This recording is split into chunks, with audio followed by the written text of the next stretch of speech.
యోవేలు గ్రంథకర్త యోవేలు గ్రంథం మీకు తెరిస్తే దాంట్లో 1వ అధ్యాయం 14వ వచనంలో ఉపవాస దినము ప్రతిష్ఠించుడి యెహోవాను బ్రతిమాలుకొనుటకై పెద్దలను దేశములోని జనులందరినీ మీ దేవుడైన యెహోవా మందిరంలో సమకూర్చి వాళ్ళందరినీ కూడా పెద్దలందరినీ రప్పించండి అని చెప్తున్నాడు యోవేలు. ఎందుకు అంటే యెహోవాను బ్రతిమాలుకొనుటకు. ఇప్పుడు ఒక సమస్య ఉంది మన దగ్గర. ఆ సమస్య మన దగ్గర నుంచి వెళ్ళిపోవాలి, శ్రమ మన దగ్గర నుంచి వెళ్ళిపోవాలి, మన బాధలు మన దగ్గర నుంచి వెళ్ళిపోవాలి, మన ఇరుకులు ఇబ్బందుల నుంచి మనకి విడిపించే నాథుడు కావాలి. మనం ఎలా ప్రార్థన చేయాలి అంటే యెహోవాను బ్రతిమలాడుకొని ప్రార్థన చేయాలి అనేటువంటి విషయము ఈరోజు మనం నేర్చుకోబోతూ ఉన్నాం. దేవుణ్ణి బ్రతిమలాడుకోవాలి అని బైబిల్ సెలవిస్తూ ఉంది.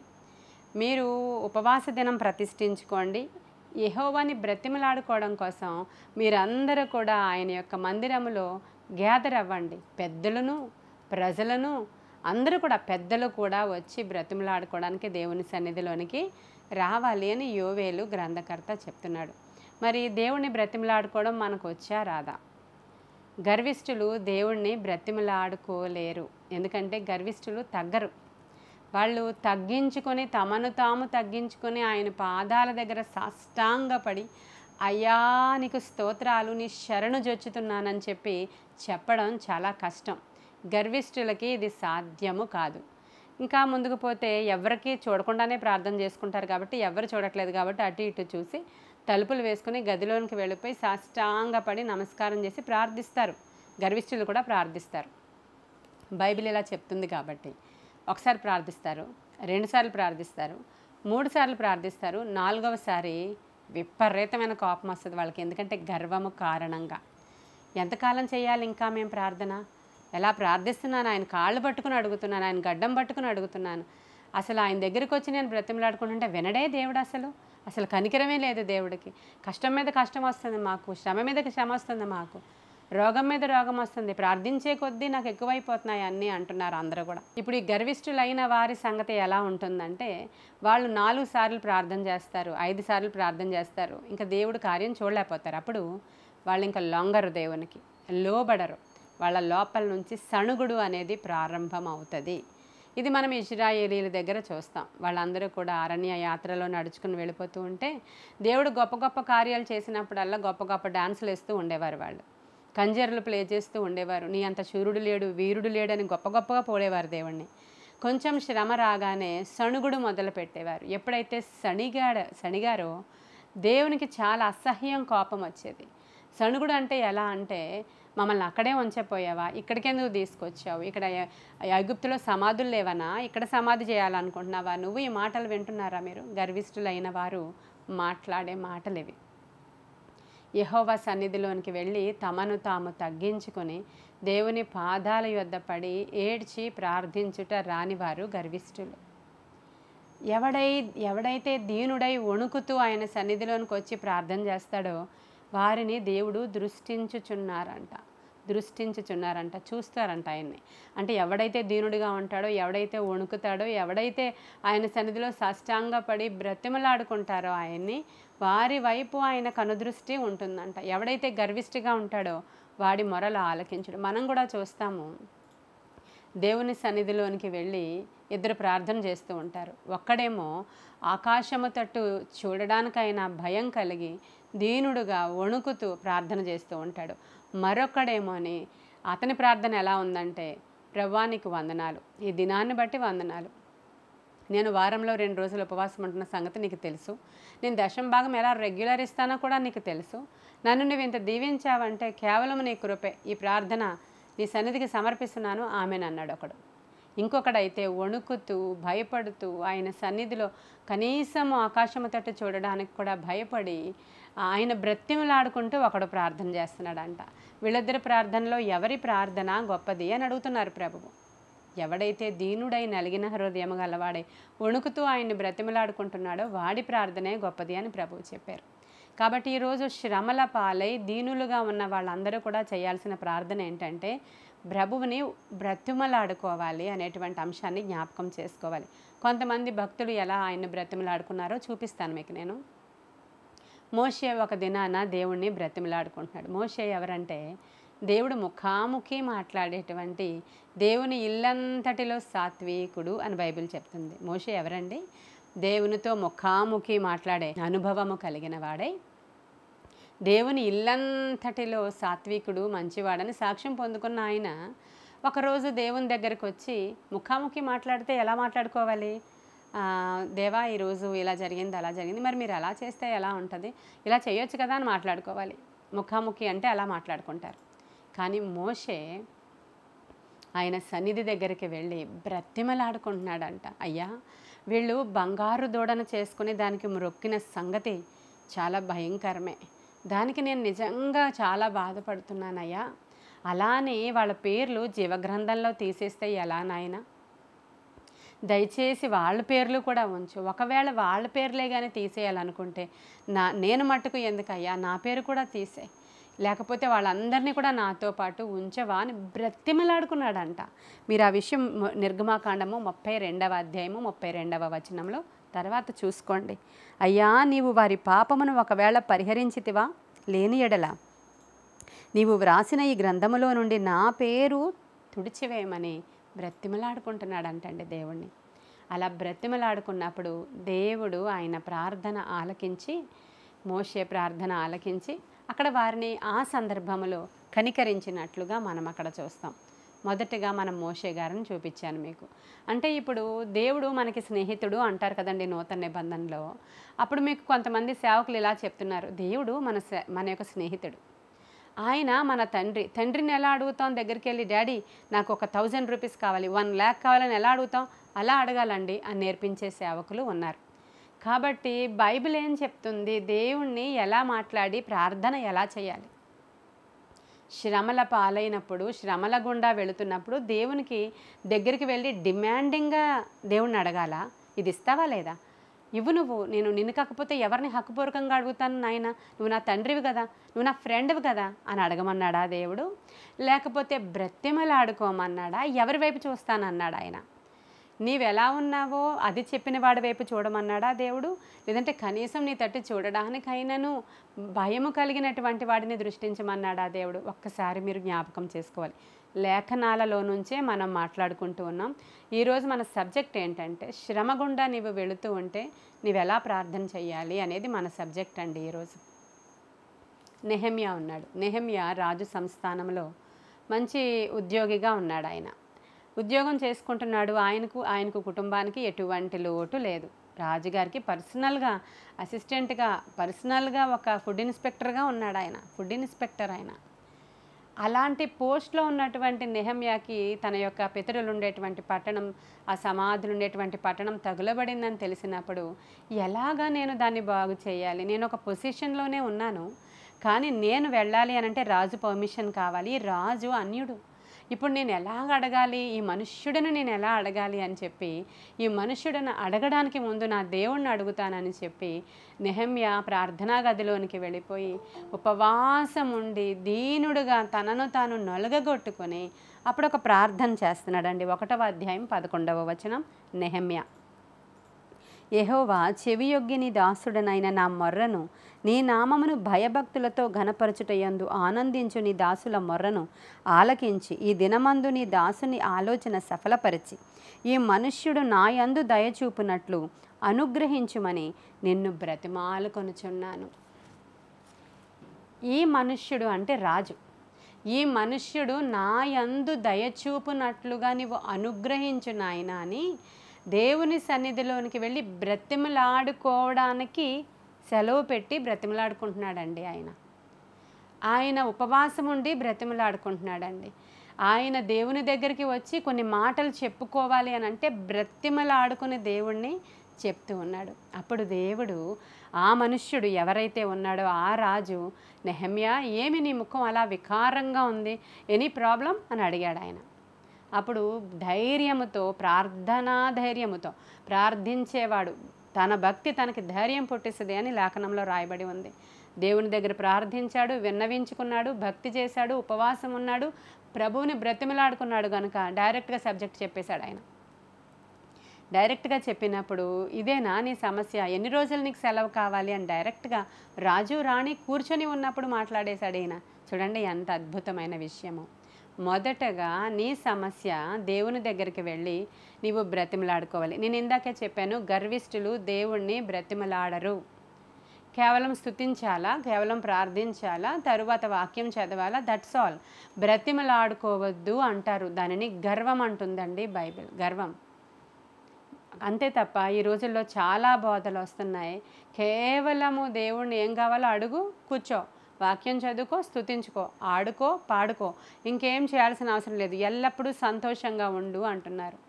కాదు కానీ శ్రమ కలుగునప్పుడు దావీదు దీనుడై దీన మనస్సుతో దేవుని సన్నిధిలోనికి వచ్చి గోజాడి ప్రార్థించి దేవుని దగ్గర నుంచి గొప్ప విజయాలు సాధించాడు దావీదు. నెహెమ్యాను చూపించాను మీకు, మోషేని చూపించాను మీకు. ఇంకా మనము 1వ రాజుల గ్రంథము 13వ అధ్యాయము 6వ వచనంలో ఒక రాజు కనబడతాడు మీకు అక్కడ. ఆ రాజు దేవుని సన్నిధిలోనికి వెళ్ళి చేయకూడని పని చేసి దేవుడికి ధూపం అర్పించేసినప్పుడు వాడి చెయ్యి ఎండిపోతుందండి. దేవునికి విరోధమైన పని చేసినప్పుడు రోగం వచ్చింది వానికి. చెయ్యి ఎండిపోయింది. ఎండిపోయిన చెయ్యిలాగా స్పాట్లో జరిగింది అక్కడ. నేను లాస్ట్ వీక్ మీకు చెప్పాను, దేవునికి విరోధంగా కొంతమంది పిల్లలు కూడా పనిచేసినప్పుడు, సేవకుడిని తోలనాడినప్పుడు వాళ్ళ మీదకి ఉగ్రత ఎలా వచ్చిందో చెప్పాను నేను. ఈ మెసేజ్ చాలామందికి ఉపయోగపడింది. చాలామంది ఆ మెసేజ్ పరంగా మంచి ఇన్స్పిరేషన్ మాకు కలిగింది. నిజమే, ఎంత గొప్ప విషయాలు మాట్లాడారు అని నాతో చెప్పారు చాలామంది. మనము దేవునికి భయపడు వారముగా ఉండాలి అని మనకి అర్థమవుతుంది ప్రతి విషయంలో కూడా. సరే, ఇక్కడ ఈ రాజు దేవునికి విరోధంగా లేచాడు. నేను రాజును కదా అనుకున్నాడు, నేను ఏమైనా చేయొచ్చు కదా, నేను అధికారిని కదా అనుకున్నాడు అతను. అనుకుని చేస్తే వెంటనే చెయ్యి ఎండిపోయింది అక్కడ స్పాట్లో ఎండిపోయింది. ఇప్పుడు మీలో చాలామంది రోగగ్రస్తులు కంప్లైంట్స్ చెప్తున్నారు కదా, కంటి దగ్గరికి వచ్చేటువంటి నరాలు ఎండిపోతున్నాయి, నా మజిల్కి సంబంధించిన నరాలు ఎండిపోతున్నాయి, మా జీవితంలో ఇదిగో చూడండి ఎవరికో ఒక హార్ట్ చిన్నదైపోతుందంట, మెదడు చిన్నదైపోతుందంట. ఇవేంటండి రోగాలు? అవి ఎండిపోతున్నాయండి. మెదడు ఎండిపోవడం ఏంటండి?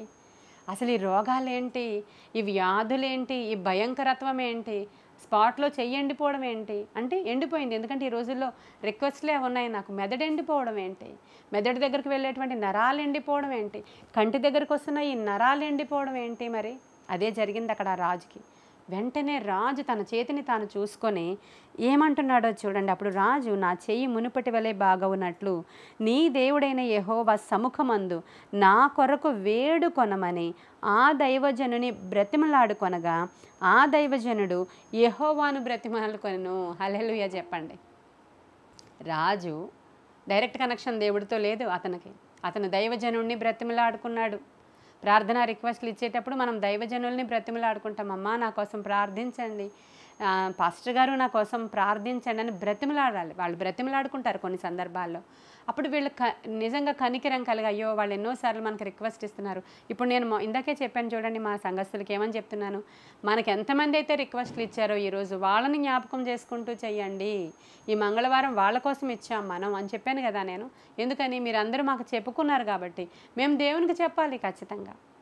కాబట్టి అదే జరిగింది ఇక్కడ. ఆ రాజు ఇతన్ని బ్రతిమలాడాడు, ఈ ప్రవక్త దేవుని బ్రతిమలాడాడు. దేవుని బ్రతిమలాడినప్పుడు రాజు చెయ్యి మరలా మునిపటి వలె బాగయ్యను. హల్లెలూయా. చూసారా, బ్రతిమలాడుకొనుట అనే అంశం కాదు మనం మాట్లాడుకుంటున్నాం. శ్రమలో ఉన్నప్పుడు ఎలా ప్రార్థించాలి అనే అంశాన్ని మనం మాట్లాడుకుంటున్నాం. ఎవరైతే శ్రమలలో ఉన్నారో మీరు దేవునికి ప్రార్థన చేయడం ఎలాగో మీకు వచ్చా? మీకు అంటే ఎన్నో రోజుల నుంచి ప్రార్థిస్తున్నాం పాస్టమ్ గారు, అన్ని రకాల పద్ధతులు మేము ఫాలో అయిపోయాము అని అంటే ఇంకా నీలో వినయం రాలేదనే అర్థం. మనము వినయ మనస్కులం అయ్యే వరకు దేవుడు మనల్ని శోధిస్తారు. ఎందుకంటే దీనుడై ఎవడైతే నలిగిన హృదయం గలవాడై ఉంటాడో వాని దగ్గరే ప్రభువు నివాసం ఉంటాడు. గర్విష్ఠులను ఆయన దూరం నుంచి చూస్తాడు. పరలోకము గర్విష్ఠులను యాక్సెప్ట్ చేయదు. యేసుక్రీస్తు ప్రభువారి గురించి హెబ్రీయులకు రాసిన పత్రికలో ఉంటుంది మీకు 5వ అధ్యాయం 8వ వచనంలో, ఆయన దేవుని కుమారుడయ్యుండి తాను పొందిన శ్రమల వలన విధేయత నేర్చుకున్నారంట. ఎవరో తెలుసా మీకు? యేసయ్య. యేసయ్యకి విధేయత నేర్పించడానికి ఆయన శ్రమల పాలు అవ్వాల్సి వచ్చిందంట. నీవు శ్రమలో వెళుతున్నావు అని అంటే అర్థం ఏంటంటే నీకు విధేయత నేర్పించడానికి దేవుడు ట్రై చేస్తున్నాడు అని. ఈ వాక్యం చెప్పడానికి నేను ఏమాత్రం కూడా సిగ్గుపడడం లేదు. ఎందుకంటే మనము శ్రమలలో వెళుతూ ఉండగా ఇంకా విధేయత నేర్పించడానిక మనకి ఇంకా శ్రమ కలుగుతుంది అని ఖచ్చితంగా మనం నేర్చుకోవాలి. ఎవరైనా సరే మనం శ్రమల్లో వెళుతున్నామంటే ఇంకా ఆయన కోరిన సారూప్యం నాలోనికి రాలేదు, నీలోనికి రాలేదు. ఇంకా ఆయన మనల్ని ఇంకా దీనత్వంలోనికి నడిపించడానికి ఆయన పరీక్షలు పెడుతున్నాడు అని ఖచ్చితంగా అర్థం చేసుకొని ఆల్టర్నేట్ ఏం లేదు, ఖచ్చితంగా విధేయత నేర్చుకోవాల్సిందే. దీనికి ఆల్టర్నేట్ ఏమీ లేదు. ఆ విధేయత వచ్చే వరకు కూడా ఆయన ఆ విధంగా మౌనంగానే ఉంటాడు. మనం ఇంకా ఆయన సన్నిధిలో కూర్చొని ఈ శ్రమలలో ఉన్నవాళ్ళు మాటి మాటికి దేవుని దగ్గరికి వెళ్ళాలండి. శ్రమలలో ఉన్నవాళ్ళు మాటి మాటికి దేవుని దగ్గరికి వెళ్ళి బ్రతిమలాడుకోవాలి. అప్పులలో ఉన్నవాళ్ళు అప్పిచ్చేవాడి దగ్గరికి మాటి వాటికి ఫోన్ చేస్తారు. ఐడియా ఉందా మీకు? ఒకటి కావాలి ఈరోజు, ఎలా అయినా కావాలి అతనికి పాపం. అందుకని అవతల ఫోన్ ఎత్తాడు, అసలు అవతల వ్యక్తి ఫోన్ ఎత్తడు, రిసీవ్ చేసుకోడు. అయినా మాటి మాటికి ట్రై చేస్తారు. మన అవసరత మాటి మాటికి ట్రై చేస్తారు. ఒక డాక్టర్ దగ్గరికి వెళ్ళాలి మీ రోగం కోసం, అవ్వట్లేదు, ఎంగేజ్ వస్తుంది, ఈరోజు డాక్టర్ లేడు, అతను ఎప్పుడో వస్తాడంట, 11, 12 మిడ్ నైట్ వరకు కూర్చుంటారు అక్కడ హాస్పిటల్లో. మాటికి ఫోన్ చేసి కనుక్కుంటారు రిసెప్షనిస్ట్కి, అక్కడ వచ్చారా అండి, డాక్టర్ గారు వచ్చారా అండి, మాకు అర్జెంట్ అండి, డాక్టర్ గారు వచ్చారా అండి, డాక్టర్ గారు వచ్చారు ఫోన్ చేస్తారు. విసిగిపోరే? 12 వరకు వెయిట్ చేసి డాక్టర్ దగ్గరికి వెళ్ళాక అతను ఒక తిట్టు తిడతాడు. మీకు బుద్ధి జ్ఞానం లేదా? రేపు రావచ్చు కదా, ఏమంత పని మునిగిపోయిందని అన్ని ఫోన్లు చేశారు మీరు అంటాడు. సార్ ఎంత బ్రతిమలాడేసుకుంటారంటే డాక్టర్ దగ్గరికి వెళ్ళినప్పుడు అండి, అసలు మీకు ఎంత ఒక్క డాక్టర్, భూమి మీద ఒక డాక్టర్ ఎంత obedientగా వెళ్తారంటే డాక్టర్ దగ్గరికి. చేతులు కట్టుకోవడం ఒకటే తక్కువ, కొంతమంది చేతులు కూడా కట్టేసుకుంటారండి. చేతులు కట్టేసుకుంటారు, వణికిపోతూ ఉంటారు. డాక్టర్ గారిని చూసి అసలు భయం వేసేస్తూ ఉంటుంది. ఒక నోట్లోంచి ఒక మాట మాట్లాడడానికి కూడా ఏదో చాలా ఫీలింగ్స్ ఇచ్చేస్తూ ఉంటారు. డాక్టర్ ఈ లోకానుసారమైన ఒక వైద్యుడు, ఒక కలెక్టర్, ఒక ఎమ్మెల్యే, ఒక అధికారి, అతడి దగ్గరికి వెళ్ళినప్పుడు నీకు వణుకు వస్తుంది, అతడి దగ్గరికి వెళ్ళినప్పుడు విధేయత వస్తుంది, అతడి దగ్గరికి వెళ్ళినప్పుడు వినయం వచ్చేస్తుంది. ఎన్ని తిట్లు తిట్టినా కోపం రాదు నీకు. దేవుని సేవకుడు ఒక మాట అంటే అసలు ఎంత కోపం అంటే, అసలు ఈ లోకంలో ఎవరన్నా సరే నీకు అంత కోపం రాదు. కానీ దేవుని సేవకుడు ఒక మాట అంటే అందరిలో అనేయాలా నన్ను అలాగా పాస్టర్ గారు, అందరిలో అనేయాలా పాస్టమ్మ గారు, ఏమంటే అంటే అన్నారు కానీ అందరిలో అనకండి. నీకు గర్వం కాకపోతే ఏంటి మరి? అందరి ఎదుట హెచ్చరించమన్నాడు దేవుడు, అందరి ఎదుట బుద్ధి చెప్పాలి నీకు ఖచ్చితంగా. అప్పుడే మనము లోబడతాం, అప్పుడే నీకు గర్వం ఉందా లేదా అనేది తెలుస్తుంది. ఈరోజు ఈ వర్తమానం మాట్లాడుచుండగా ఎవరికి ఏమి లోపలికి వెళుతుందో అక్కడే సరి చేసుకోండి, దయచేసి అక్కడే సరి చేసుకోండి.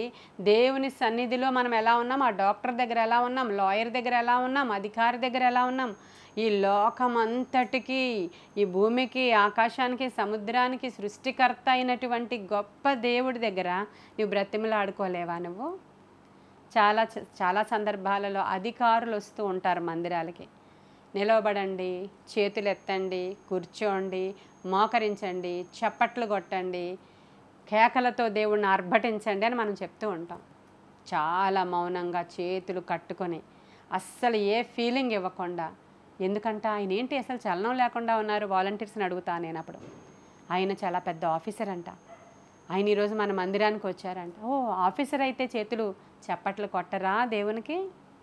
నీవు ఆఫీసర్ అయితే మోకరించవా దేవుని దగ్గర? నీవు అధికారి అయితే దేవుని దగ్గర నీవు లోబడి బ్రతిమలాడుకోవా, అయ్యా అని అడగవా దేవుణ్ణి? అధికారులు ఈ రోజుల్లో రావట్లేదు మందిరాలకి, అధికారుల భార్యలను పంపిస్తున్నారు. యాయీరు అనేటువంటి ఒక అధికారి సమాజ మందిరాన్ని కట్టించడానికి డబ్బులు ఇచ్చాడంట. ఒక దినాన తన కుమార్తె రోగగ్రస్తురాలై మరణపు టంచుల దగ్గర ఉన్నప్పుడు, సముద్రపు దగ్గర యేసుక్రీస్తు ప్రభువు వారి పరిచర్య చేస్తూ వెళుతూ ఉంటే పరిగెత్తుకుని వచ్చి ప్రభువు పాదాల మీద సాష్టాంగపడి తన కుమార్తె ప్రాణము కొరకు వేడుకొనెను అని రాయబడి ఉందండి. మార్కు సువార్త 5వ అధ్యాయం 23వ వచనం. ఆయన ఎవరంట? యాయీరు ఆఫీసర్, పెద్ద ఆఫీసర్. వచ్చి యేసయ్య ఎవరంటే 30 ఏళ్ళు, జస్ట్ ఒక రబ్బీ ఆయన. ఆ రోజుల్లో అక్కడ రబ్బీ, బోధకుడు ఆయన. ఆయన దగ్గరికి ఆ ఆఫీసర్ వచ్చి పరిగెత్తి వచ్చి ఆయన పాదాల మీద సాష్టాంగ నమస్కారం చేసి, ఇది లూకా 7:5లో కూడా మీకు దొరుకుతుంది.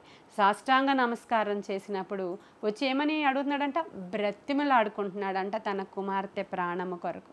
జాగ్రత్తగా గమనించండి. ఈరోజు దేవుని సన్నిధిలోనికి వెళ్ళి శ్రమలలో ఉన్నవారు ఏం చేయాలి చెప్తున్నాను నేను.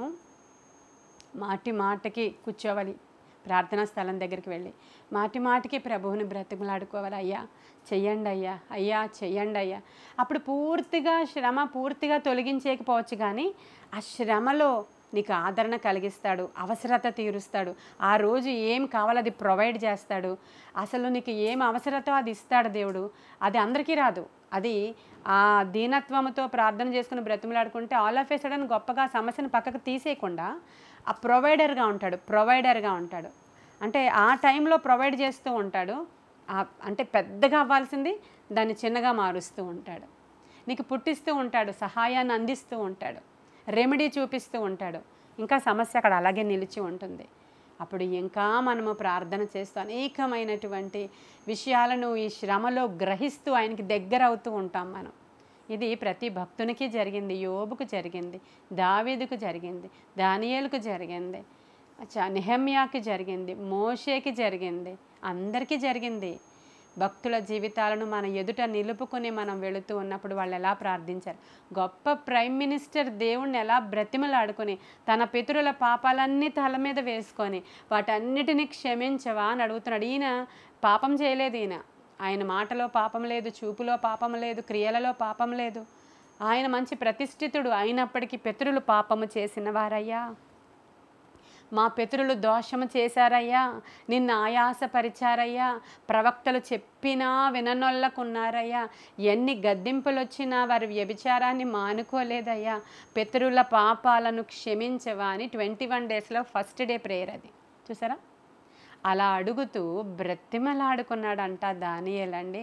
21 రోజులు స్నానపానాదులు చేయకుండా, ఆయన ఏ మంచి ఆహార పదార్థాలు తీసుకోకుండా, ఆయన గడ్డం చేసుకోకుండా, అసలు ఏమీ ఆ మంచి వస్త్రాలు కట్టుకోకుండా, రాజవస్త్రాలు ధరించుకోకుండా బ్రతిమలాడుకోవడం కోసం 21 డేస్ పెట్టుకున్నాడంట.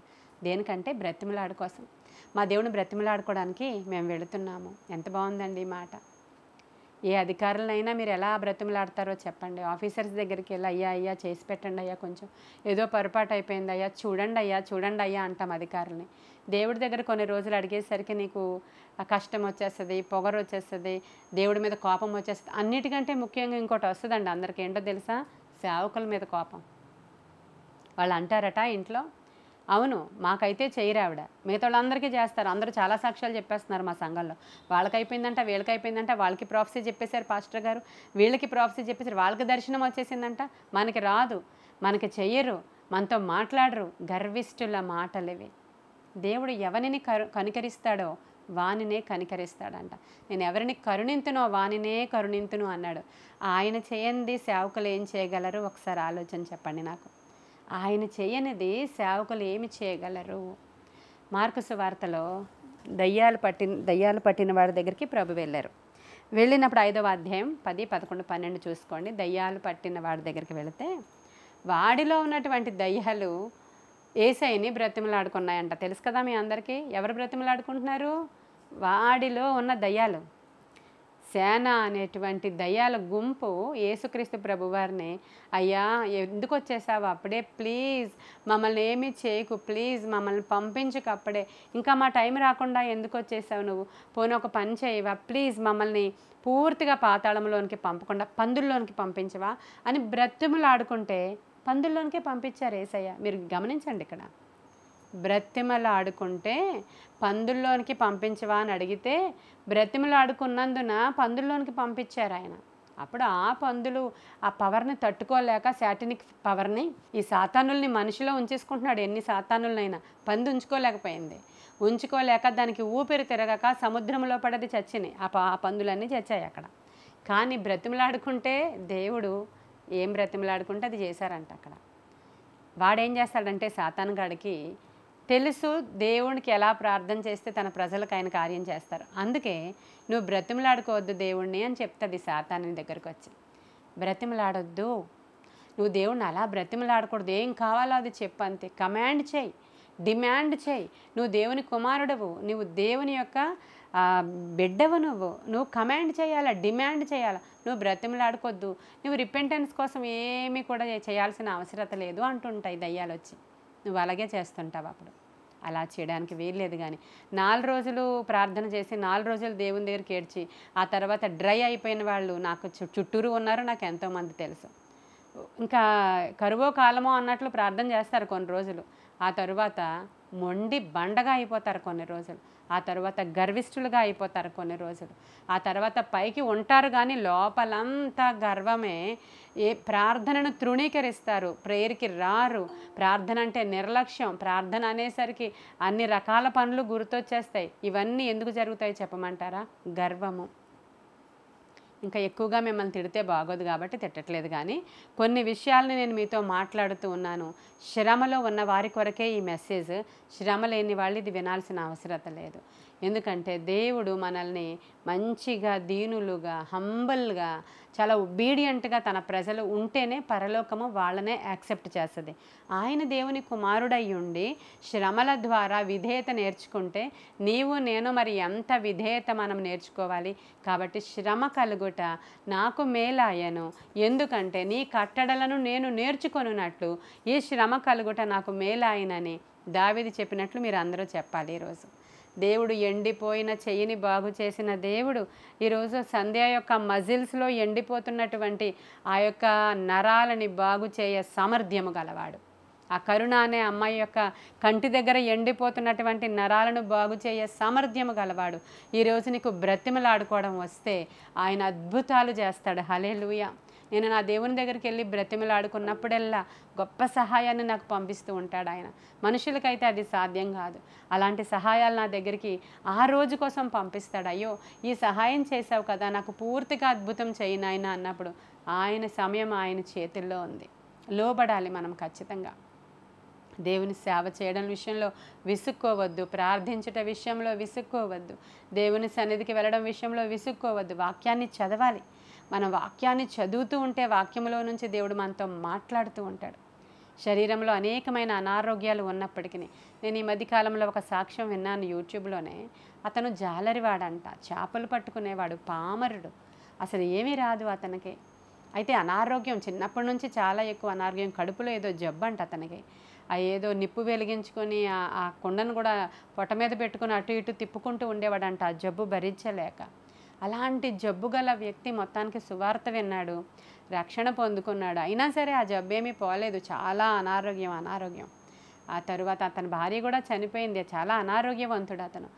అంటే దేవుని అంటే చేపలు పట్టుకోవడానికి వెళ్ళినప్పుడు కూడా ఈ సృష్టి అంతా కూడా నీదే కదా నాయన, ఈ చేపలు కూడా నీవే కదా ప్రభువా, నేను వాటి దగ్గరికి వెళ్ళి వాటిని నేను పట్టుకోవచ్చా, నీ చేపలు నాకు ఇస్తావా అని అడిగి పట్టుకునేవాడంట అతను.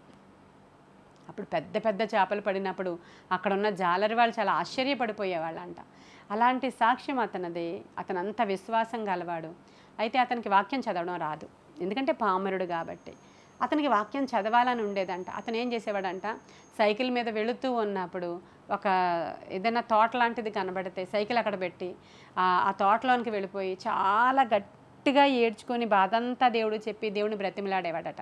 మళ్ళీ కొంచెం దూరం వెళ్ళిపోయిన తర్వాత ఎక్కడో ఖాళీ స్థలం చెట్టు ఆ నీడ కనబడితే మళ్ళీ అక్కడికి వెళ్ళిపోయి మళ్ళీ దేవుని దగ్గరికి వెళ్ళిపోయి మళ్ళీ ఏడ్చి మళ్ళీ గట్టిగా బ్రతిమలాడేవాడట. మళ్ళీ కొంచెం దూరం వెళ్ళినప్పుడు ఇంకేదైనా ప్లేస్ కనబడితే మళ్ళీ అక్కడికి వెళ్ళిపోయి, అంటే మాటి మాటికి చూడండి మీరు వెళ్ళి అడుగుతూ ఉంటే అతనికి చదవడం నేర్పించాడంట దేవుడు. ఎంత అద్భుతం అండి. చదువుతూ ఉన్నప్పుడు ఇతనికి ఉన్నటువంటి శరీర బలహీనతల వల్ల కళ్ళు మసకగా కనబడేవంట. కళ్ళులో క్లారిటీ లేదు.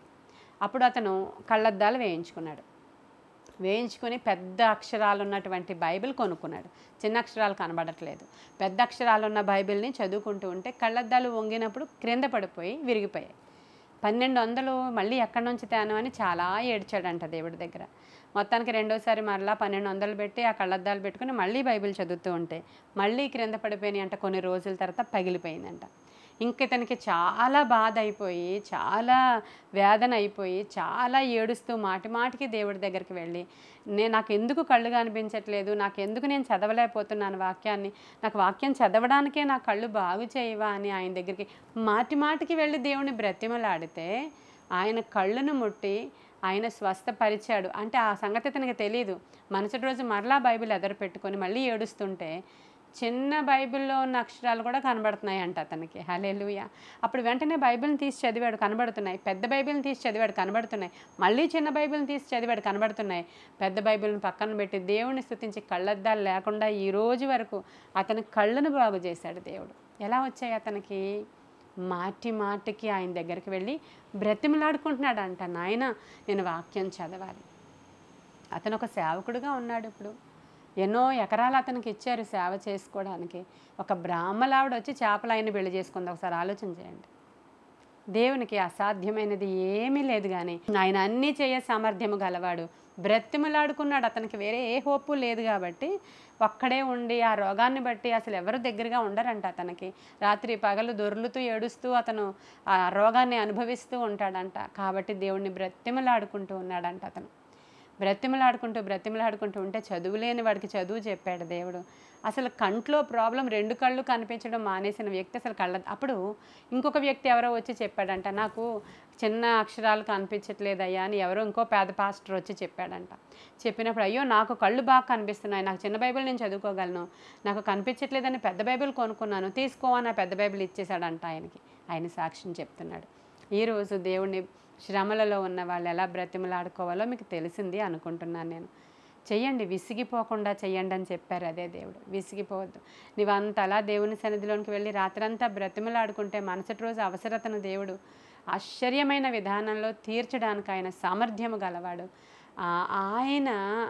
ఆయన సమయం వచ్చి ఆయన మనకి సహాయం చేసే వరకు ఆయన బలిష్టమైన చేతుల క్రింద దీన మనస్కులమై మనం ఉండాలని ఆయన కోరుకుంటున్నాడండి. కాబట్టి ఇటువంటి అనేకమైన కార్యాలు మనం చూస్తాం. ఇంకా కీర్తనల గ్రంథం 40వ అధ్యాయం 17వ వచనంలో ఈ మాట నేను ఇందాక నుంచి చెప్తున్న మాట ఉంటుంది. శ్రమల పాలై నేను దీనుడనయ్యాను అని. కీర్తనల గ్రంథం 30వ అధ్యాయం 8వ వచనంలో యెహోవా నీకే మొర్ర పెట్టి తిని నా ప్రభువుని బ్రతిమలాడుకొంటిని అని దావీదు ప్రార్థన చేస్తూ ఉన్నాడండి. యెషయా 66 2వ వచనంలో ఎవడు దీనుడై నలిగిన హృదయము గలవాడై నా మాట విని వణుకుచుండునో వానినే నేను దృష్టించుచున్నాను. ఇప్పుడు అర్థమైపోయిందా? ఎవడు దీనుడై నలిగిన హృదయం గలవాడై నా మాట విని వణుకుచు ఉంటాడో నేను వాడిని దృష్టిస్తాను. అసలు కొంతమందికి భయం ఉండదు కదా దేవుడు అంటే. అస్సలు ఎంత మొండోళ్ళు ఉంటారంటే, నేను ఈ యొక్క 20 సంవత్సరాల నుంచి దేవుని యొక్క పరిచర్యలో, అంటే చిన్న పరిచర్యగా స్టార్ట్ అయినప్పటి నుంచి నేను మనుషులను చూస్తూ ఉన్నప్పుడు, బాబోయ్ ఎంత మొండోళ్ళు కూడా ఉంటారా, ఎంత భయం లేని వాళ్ళు కూడా ఉంటారా, బాబోయ్ ఎన్నిసార్లు చెప్పినా మారలేని వాళ్ళు ఉంటారా, కుక్క తోక ఇంకా నయం వీళ్ళకంటే అని అనిపించిన వాళ్ళని చాలామందిని చూశాను నేను. వాళ్ళకి భయం ఉండదు, భయం నటిస్తారు వాళ్ళు. భక్తి ఉండదు, భక్తి కూడా నటిస్తారు వాళ్ళు. భక్తి కంటే భయాన్ని ఎక్కువ నటించే వాళ్ళని చూశాను నేను. భయం ఉన్నట్లు నటిస్తారు. దేవుని భయం ఉంటే మంచిగా ఉంటుంది, మనుషుల దగ్గర కాదు అది. దేవుడు మనుషుల దగ్గర, దేవుడు ఆయన ఇక్కడ ఉన్నాడని, ఆయన నన్ను చూస్తున్నాడని, ఆయన నన్ను గమనిస్తున్నాడని ఎవడైతే వణుకుతాడో, ఎవడైతే దీనుడై ఉంటాడో వానినే దేవుడు దృష్టించుచున్నాడంట. కాబట్టి ఈరోజు ఆయన దృష్టి మన మీద పడాలంటే మనము ఆయన దగ్గరికి వెళ్ళి బ్రతిమలాడుకొనుట నేర్చుకోవాలి, ఖచ్చితంగా నేర్చుకోవాలి. కాబట్టి యోబు గ్రంథం 9:15లో కూడా యోబిలా అంటాడు, న్యాయకర్తని నేను బ్రతిమలాడుకుంటున్నాను అని. న్యాయకర్తని నేను అంటే ఆయనని నేను బ్రతిమలాడుకుంటున్నాను అంటాడు ఆయన. మరి ఆహాబట ఒక దినాన, ఆహాబ్ అంటే తెలుసు కదా అందరికీ మీకు, ఎవరండి ఆయన? యెజెబెల్ వాళ్ళ హస్బెండ్. చాలా పెద్ద తప్పు పని చేశాడు, నాబోతుని చంపించేశాడు. ఇంకా భయంకరమైనటువంటి విగ్రహారాధన వాళ్ళ భార్య చేస్తుంటే ఎంకరేజ్ చేసేసాడు. ఆవిడేదో అందంగా ఉందని అలా ఆమె వైపు పడిపోయాడు. ఇదంతా తప్పులు చేసేసాడు. మళ్ళీ తర్వాత కోపం వచ్చి ఏలియాతో దేవుడు మాట్లాడాడు, ఇతన్ని కూడా నేను ఆ విధంగానే చంపుతాను, ఆ యొక్క ద్రాక్ష తోట తీసేసుకున్నాడని చెప్పి వెళ్ళి చెప్పిరా వాడికి అని చెప్పాడు దేవుడు. వెంటనే ఆహాబుకి ఇజ్రాయేలు రాజు అతను. చాలా భయం వేసేసింది. భయం వేసి వణికిపోయి పారిపోయి ఆయన గదిలోనికి వెళ్ళిపోయి రాజవస్త్రాలు తీసేసి గోనె పట్ట కట్టుకొని బూడిద వేసుకొని అయ్యో అని చెప్పి గుండెలు బాదుకుంటూ దేవుని సన్నిధిలో ఏడుస్తూ దేవుని బ్రతిమలాడేసుకుంటున్నాడంట. ఈ లోపు దేవుడు ఏలియా దగ్గరికి వెళ్ళి, ఏలియా చూసావా ఆహాబుని అన్నాడు. నాకు ఎక్కడ కనబడుతుంది ప్రభువా అని అడుగుతాడు ఏలియా. కాబట్టి ఆహాబు దీనుడై నా సన్నిధిలో ఎలా వణుకుతూ మొర్ర పెడుతున్నాడో చూసావా, కాబట్టి నేను ఆహాబుని క్షమిస్తున్నాను అన్నాడు. ఒకసారి ఆలోచించండి మీరు. ఆహాబుని నేను క్షమిస్తున్నాను అలా అని చెప్పి ఉగ్రత ఏం పోదు. వాని జనరేషన్ అయిపోయిన తర్వాత వాని పిల్లలు వస్తారు కదా, అక్కడికి ట్రాన్స్ఫర్ అవుతుంది ఇది అని చెప్పారు. మీరు చెడ్డ పనులు చేసేటప్పుడు బీ కేర్ఫుల్.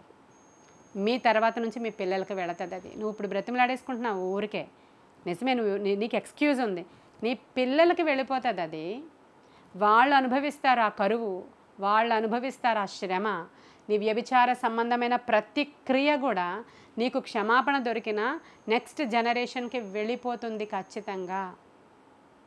ఆ నెక్స్ట్ జనరేషన్ వాళ్ళు చాలా శపించబడిన వారుగా, బిడ్డలు కలగని వారుగా, ఇంకా వాళ్ళ జీవితంలో అనేకమైన రోగగ్రస్తులుగా, వాళ్ళ వివాహాల విషయంలో భయంకరమైనటువంటి దుస్థితి కలిగిన వారిగా వాళ్ళందరూ మార్చబడుట బైబిల్లో అనేకమైన సాక్ష్యాలు ఉన్నాయి. ఇది బైబిల్లో ఉన్నటువంటి సత్యమే మీతో మాట్లాడుతున్నాను నేను.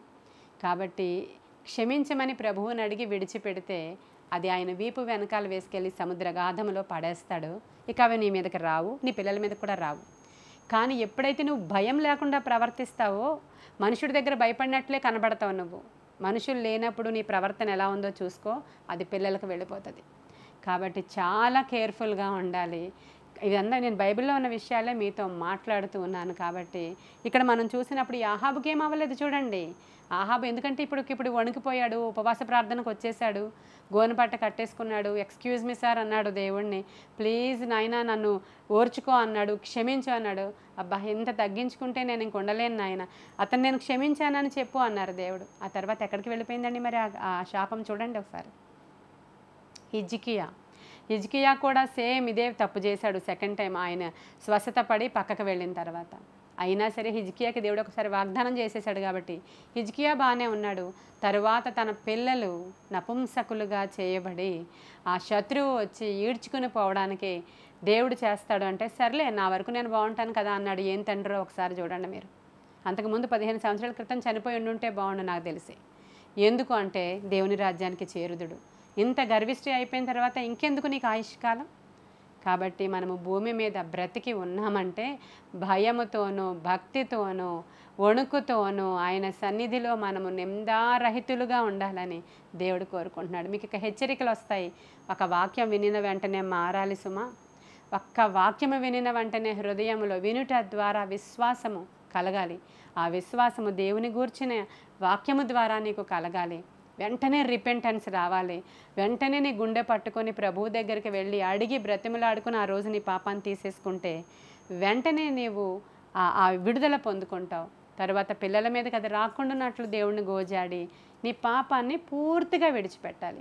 ప్రభువు చెప్తాడు, వ్యభిచారం చేసినటువంటి స్త్రీతో నేను క్షమించాను, నీ మీద ఏ రాయి వేయను నేను, కానీ ఎప్పుడు కూడా మరలా ఇలాంటివి చెయ్యొద్దు.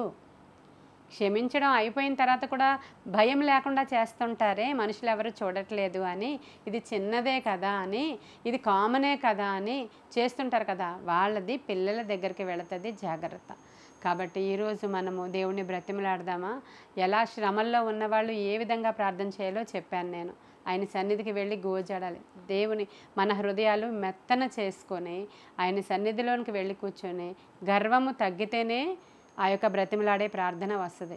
లేకపోతే రాదు. ఉట్టుట్టికే ఏడిస్తే అది ముసలి కన్నీళ్ళు అంటారు, దొంగ కన్నీళ్ళు అంటారు, ఉట్టిట్టికే వస్తాయి. అలాంటివి కాదు. నిజంగా నీ హృదయం కరగాలి, నిజంగా దేవుని బ్రతిమలాడుకోవడం నీకు రావాలి. దావీదు అంటాడు, నా పరుపు తేలిపోయేలాగా నేను కన్నీరు విడిచి ఆయనను వేడుకున్నాను అంటాడు. ఆయన పురుషుడండి. ఈ రోజుల్లో పురుషులకి కన్నీటి ప్రార్థన వచ్చా? అసలు దేవుణ్ణి బ్రతిమలాడుకోవడం వచ్చా? హార్డ్ హార్టెడ్ వాళ్ళు ఉంటారు. అసలు దేవుని దగ్గరికి వెళ్ళి సమస్య చెప్పి గోజాడడం వచ్చా పురుషులకి? నువ్వు ఏడ్చుకుంటున్నావు కదా, మూలకెళ్ళి ఏడ్చుకో అంటాడు భార్యని. ఆయనది ఏం తప్పులేదంట. అస్సలు ఆయన చెప్తారు వాళ్ళు, నీ వల్లే ఆ ఇద్దరు మగపిల్లలు చెడిపోయాడు అని ఒక భార్యను తిడుతున్నాడంట తండ్రి. ఇంకొకరు నీ వల్లే ఆ కూతురు అలా తయారైందని ఇంకొక తండ్రి తిడుతున్నాడంట. నువ్వు వెళ్ళి ఏడ్చుకుని ప్రార్థన చేసుకో, నీ వల్లే ఆ పిల్లలు అలా అయ్యారు అంటున్నారంట. మరి తండ్రి ఏం చేస్తాడు? ఇక్కడ ప్రార్థన చేసిన వాళ్ళందరూ నెహమ్యా పురుషుడే, దానియేలు పురుషుడే, యోబు పురుషుడే, దావీదు పురుషుడే. చూడండి ఒకసారి, ఇర్మియా, నా తల జలమయముగాను నా కళ్ళు కన్నీటి ఓటలుగాను చేసుకొని నేను ఇజ్రాయేలు ప్రజల కొరకు నేను రోధిస్తున్నాను అంటాడు. 3 సార్లు అటాక్ జరిగింది, కానీ 3 సార్లు ఇర్మియాని ఎవరు తీసుకెళ్లేదు బబులోని చెరలోనికి. అక్కడే ఉన్నాడు ఇర్మియా. అక్కడే ఉండి ఇజ్రాయేలీల కోసం ప్రవచిస్తూ ఉన్నాడు. దానియేలు అక్కడున్నాడు, ఈయన ఇక్కడున్నాడు. యెహెజ్కేలు అక్కడున్నాడు, అక్కడ ప్రవచిస్తున్నాడు ఆయన బబులోన్లో. కానీ ఇర్మియా తన సొంత ప్రదేశంలోనే ఉండిపోయాడు. ఆయన తన ప్రజల కోసం కన్నీరు కార్చేటువంటి ప్రవక్తగా, విలాప ప్రవక్తగా ఇర్మియాని చూపిస్తుంది బైబిల్. కాబట్టి ఈరోజు జ్ఞాపకం చేసుకోండి, శ్రమలో ఉన్నవాళ్ళు దేవుని బ్రతిమలాడుకోవడం నేర్చుకోండి. సణగొద్దు, గర్విష్ఠులు కావద్దు, దేవునికి విరోధంగా మాట్లాడొద్దు, తిరగబడొద్దు దేవుని మీద తిరుగుబాటు స్వభావం గలవారిని దేవుడు యాక్సెప్ట్ చేయరు. కాబట్టి ఈ మాటలు మనము మన హృదయంలో భద్రం చేసుకుని ఈ రోజు నుంచి దేవుని సముఖంలోనికి వెళ్ళి మన దేశం కోసం బ్రతిమలాడుకోవాలి, మన బిడ్డల కోసం బ్రతిమలాడుకోవాలి, మన కుటుంబాల కోసం రక్షణ పొందాల్సిన వారి కొరకు బ్రతిమలాడుకోవాలి. ఆయన సన్నిధిలో అధిక శాతం మాట్లాడితే వెళ్ళి అక్కడ కూర్చోండి. దేవుని సన్నిధిలోనికి వెళ్ళి ప్రార్థన చేయడానికి మిమ్మల్ని మీరు సిద్ధపరచుకుంటారని ఈ కొన్ని మాటలు దేవుడు మన వెనుకిడిలో దీవించునుగాక. ప్రార్థన చేసుకుందాం. మహాపరిశుద్ధుడవైన తండ్రి, మహోన్నతుడవైన దేవ, సర్వాంతర్యామి, సర్వశరీరులకు దేవుడా, సకల ఆశీర్వాదాలకు కారణభూతుడవైన తండ్రి, నాయన వినుచున్న వారు నా దగ్గర ఈ గూగుల్ మీట్లో ఎందరైతే ఈరోజు నాకు నాయన యాడ్ అయి ఉన్నారో, ఇంకా యూట్యూబ్లో వింటున్నారో, ఈ వర్తమానము ద్వారా వారందరి హృదయాలు కూడా మెత్తన చేయబడునుగాక. వారి మీదకి నాయన ప్రార్థనాత్మ వచ్చునుగాక. కన్నీరు విడిచి నాయన నీ సన్నిధిలో ప్రార్థించిన వారందరూ గొప్ప గొప్ప కార్యాలు చూశారు ప్రభువ. అట్టి ప్రార్థనాత్మ, అట్టి విధేయత, అట్టి వినయము, దీన మనస్సు మాకు దయచేయండి నాయన. మెత్తనైన హృదయము మాకు దయచేయమని, శ్రమలలో ఉన్నవారు మరీ ఎక్కువగా నీ సన్నిధిలోనికి వెళ్ళి గోజాడి నీ వద్ద నుంచి గొప్ప కార్యాలు పొందుకునేలాగున సహాయం చేయమని, నీ బలమైన కార్యాలతో మమ్మల్ని తృప్తిపరిచి నడిపించి మీరు మహిమ పొందుకోమని నీ కృపగల హస్తానికి వినిన వారందరినీ అప్పగించుకుంటున్నాను. ఎవరెవరు నాయన నా తండ్రి ఈ వాక్యము వింటూ ఉండగానే నాయన వారి హృదయాలలో, వారి యొక్క శరీరంలో ఈ మాటలు గుచ్చుకున్నాయో, ఎందుకంటే వాక్యము గుచ్చుకోవాలి ప్రభువా. వాక్యము చేత మేము పొడవబడాలి తండ్రి. దేవా, వారందరూ కూడా అక్కడికక్కడే వాళ్ళు రిపెంట్ అయ్యి నాయన తప్పులు ఒప్పుకొని దేవుని తట్టు త్రిప్పబడే భాగ్యము వారికి దయచేయమని నజరేయుడైన యేసు నామములో మిక్కిలి వినయముగా అడిగి ప్రార్థించి వేడుకొనుచున్నాము తండ్రి. Amen, amen, amen. God bless you.